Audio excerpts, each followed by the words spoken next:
So now that I have my kind of flattened outline, I'm going to start working on my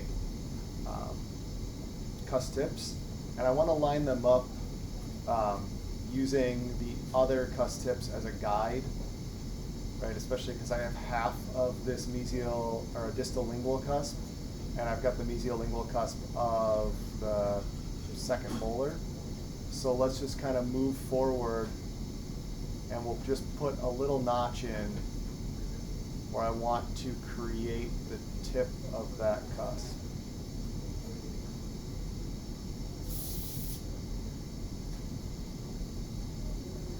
And then I'm going to do the same thing with my buccal.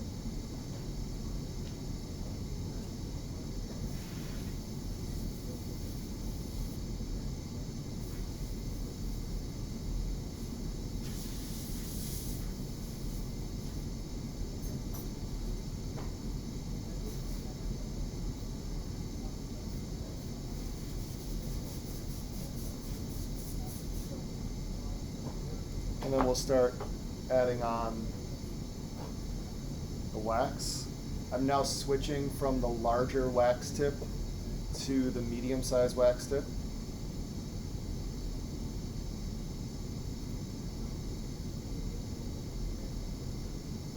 So I don't want to add too much wax in each one of these increments.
One of the other things I want to do at this phase,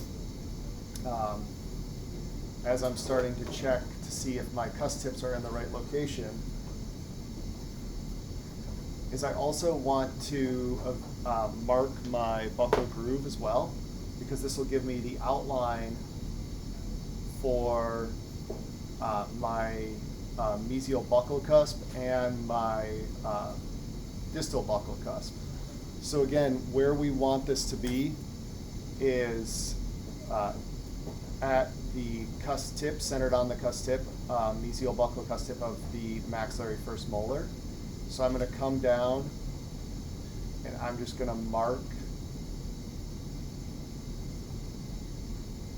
where I want that buccal groove to be. Again, I'm not creating the buccal groove.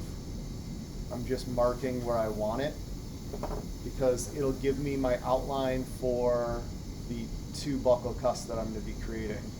The other thing I'm checking here, at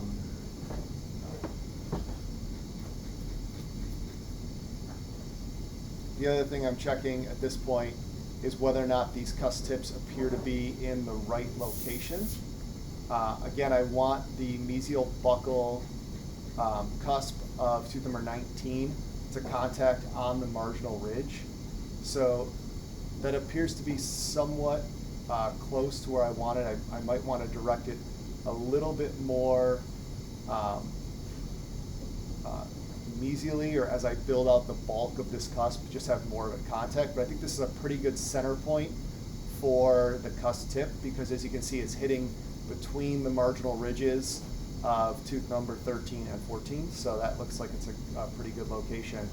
And then to evaluate the lingual cusp, the height, the only real guidance I have is because this patient is in, and normally I would do this flat on the counter, but for this view I'm going to use a slightly different thing. But because this patient is in canine guidance, I'm going to flip the top of my articulator and I'm going to move in excursive movements to make sure that I don't have interference on that cusp.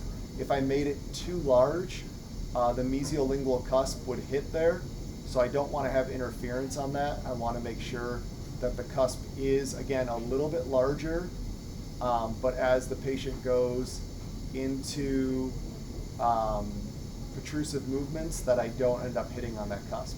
So I think I can build that cusp up a little bit more if needed. I obviously have some room, but I don't necessarily need to do that right now.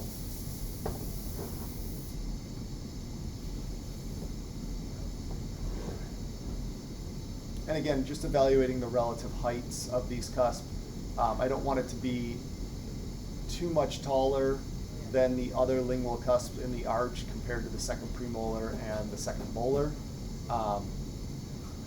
So I think, right now the height that I have looks pretty good. I can always add to it later being a non-functional cusp.